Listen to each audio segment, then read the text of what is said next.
Did you know you can turn your love of playing video games into a career designing and making them? Let's take a look at the Simulation and Game Development program at Wake Technical Community College.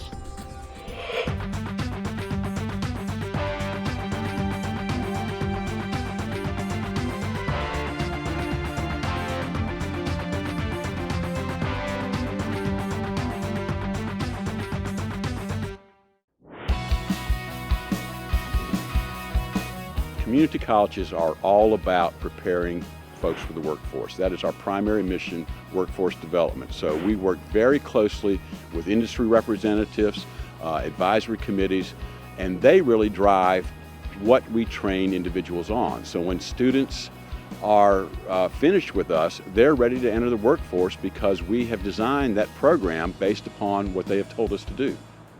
All right, so we're going to start off with lighting and shadows. We're going to be in Chapter 10. Pull up the house that you worked on earlier this semester. The mission of the simulation and game development is to teach students skills and theory behind software and the process of what it takes to get a job and do the job in the field, in the industry. What about the side? Did you get the side, all three of those side windows as well? Yeah.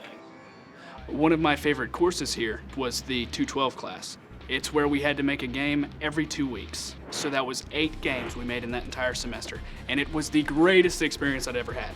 It was constantly working my fingers to the bone and just like, I've got to crank this game out. I've got to make it good. I've got to do this. And I would do it. And it showed in the thing. Even though it was only a 2-week game, you could just see the passion in everybody's eyes when they were like, oh, that's amazing. So it was really cool. It was really rewarding.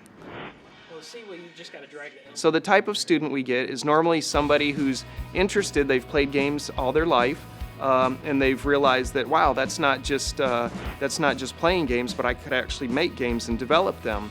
And many times these are students who have already thought about games that they would like to make.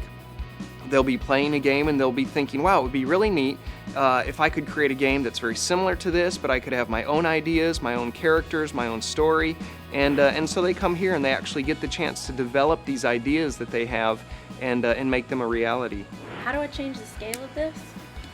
Right now, I am working on developing a simulation to help people learn how to perform CPR.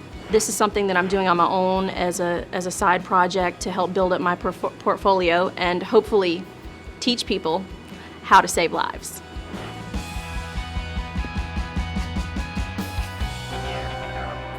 If you want to get your gaming to the next level and start a career creating your own video games, then be sure to check out the Simulation and Game Development programs at your local community college.